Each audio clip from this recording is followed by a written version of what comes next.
کی تاریخ لگی، ایک کے بعد ایک امام معصوم، کردار میں عظمت، علم تقوی پرہیزگاری کے اندر انسانیت کی معراج، لیکن شہید ہوتے رہے، شہید ہوتے رہے۔ مظلومیت کی انتہا ہے کہ امام مظلوم سالوں زندان میں ہوں، ہزاروں اگر نہ کہوں لاکھوں چاہنے والے باہر ہوں اور اپنے امام کو زندان سے نہیں نکال سکے۔ یہ مظلومیت نہیں؟ اس کو ہم لوگ وہ کہتے ہیں جس کو عربی میں فارسی میں غربت کہتے ہیں۔ یہ غربت ہے۔ ایک طرف سے دیکھیں مثلا حتیٰ اس موقع کے اوپر جب امام مظلوم اس مظلومیت کے عالم میں زندان بغداد کے اندر تھے، سالوں وہاں تشریف فرما رہے، اس وقت اہل بیت اطہار کے چاہنے والے معاشرے کے اندر کتنے ہوں گے؟ تو عزیزان محترم، میں آپ کو بہت اطمینان سے کہہ سکتا ہوں کہ جس موقع پہ مولا سعد میں امام زندان کے اندر تھے، کم از کم 2 لاکھ اہل بیت کے چاہنے والے صرف کوفہ میں تھے۔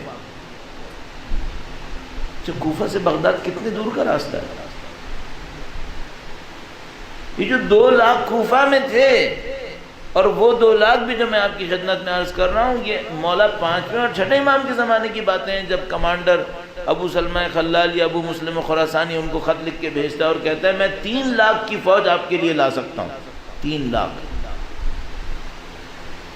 جن کے والد گرامی کو ایک فوجی کمانڈر لکھ کے بھیجتا ہے کہ میں 3 لاکھ کی فوج آپ کے لیے لا سکتا ہوں، اس دعوے کا کھوکھلا پن اس سے ثابت ہے کہ ان کے فرزند جیل میں گئے تو وہ 3 لاکھ کہاں تھے؟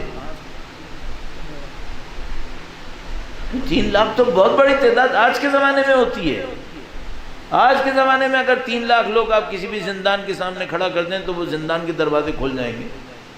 اس زمانے میں تو 3 لاکھ بہت بڑا ہجوم تھا۔ یہ مظلومیت ہے۔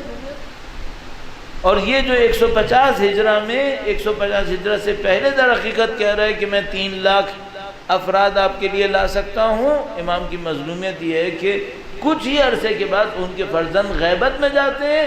اور کیوں غیبت میں جاتے ہیں؟ چونکہ اوان و انصار نہیں تھا۔ یہاں پہ ایک سوال سمجھ میں آتا ہے کہ بھئی یہ جو اتنے لاکھ افراد دعوے دار تھے اور اس کے بعد امام کے چاہنے والے اتنے ڈھیر سارے تھے، اور پھر امام کبھی زندان میں کبھی سامرہ میں قید ہیں، اور یہاں تک کہ آخری فرزند غیبت کے اندر جاتے ہیں، وہ آوان و انصار کون سے ہیں جن کے نہ ہونے سے امام غیبت میں گئے تھے؟